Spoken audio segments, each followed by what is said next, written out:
Hai guys, balik lagi sama Malvin. Jadi kali ini kita bisa kesempatan lihat Mitsubishi X-Force yang baru launching di Bandung. Nah ini untuk bagian depannya sendiri, lampunya udah LED dengan aksen silver yang masih dibawa dari konsepnya. Memang lebih bagus sih untuk warna-warna terang ya, seperti putih. Kemudian ini untuk velgnya sendiri, velgnya udah 18 inci. Ini modelnya palang 5, memang simple tapi memang udah cukup oke lah ya, dengan rem belakang juga udah cakram. Jadi ini memang udah cukup proper untuk di kelasnya ya. Memang di kelasnya ini cukup padat ya dengan HRV dan lain-lainnya juga. Nah kemudian ini untuk bagian belakang sendiri. Nah ini untuk bagasinya sendiri udah elektrik ya, jadi bisa ditekan tombol untuk tutup dan buka.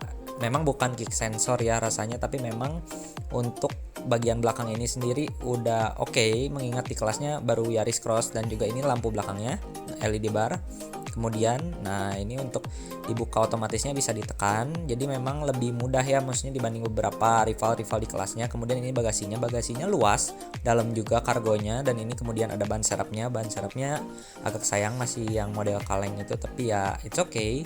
Nah kemudian ini untuk bagian belakangnya sendiri, kita ke bagian samping. Nah, bagian samping udah cukup oke. Kemudian kita ke interior.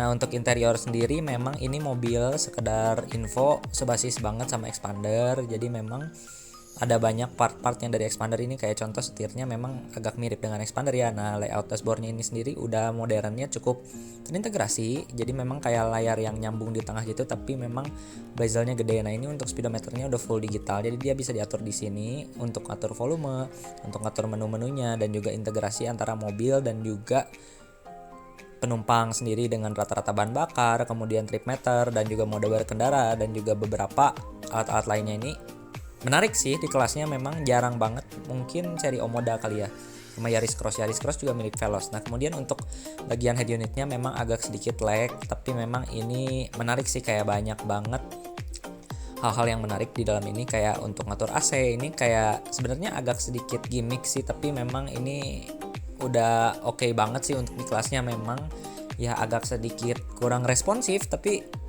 oke sih, maksudnya kayak grafik-grafik berkendara ini kayak grafik driving score, fuel economy, kemudian ya hal-hal lainnya itu kayak berasa bawa jet gitu loh. Itu kayak menarik banget sih untuk di kelasnya nih, kayak grafik-grafik tentang berkendara, terus kayak kemiringan sudut ya, meski nggak sepenting itu, tapi ya it's okay.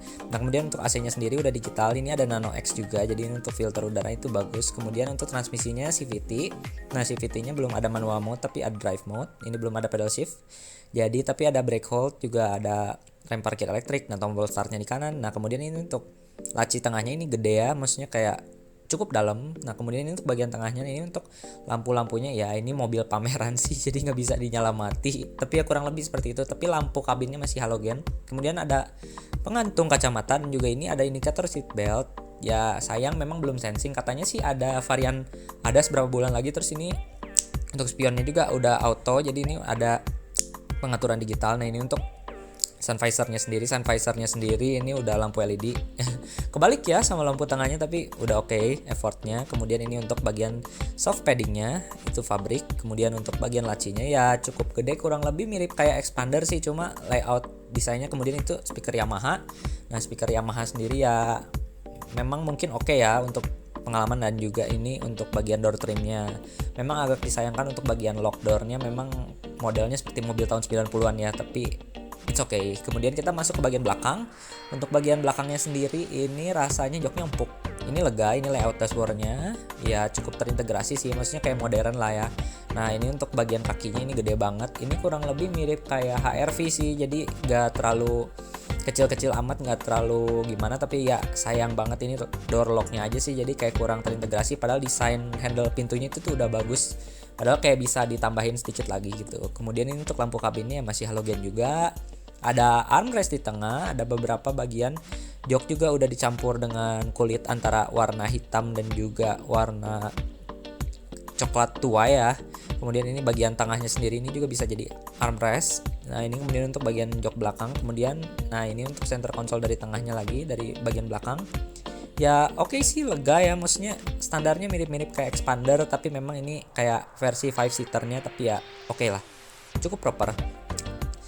Oke, kita ke bagian belakang. Nah, sekedar info untuk mesinnya sendiri ini menggunakan 1500 cc expander dan kurang lebih memang menggunakan transmisi manual dan juga CVT, tapi CVT sih rasanya. Nah, kurang lebih seperti itu untuk first impression. Mobil ini cukup oke lah ya untuk di kelasnya. Jangan lupa like, comment, subscribe Malvin Westiawan dan juga Instagram Malvin Westiawan. See you next time kalau ada review lagi. Bye bye.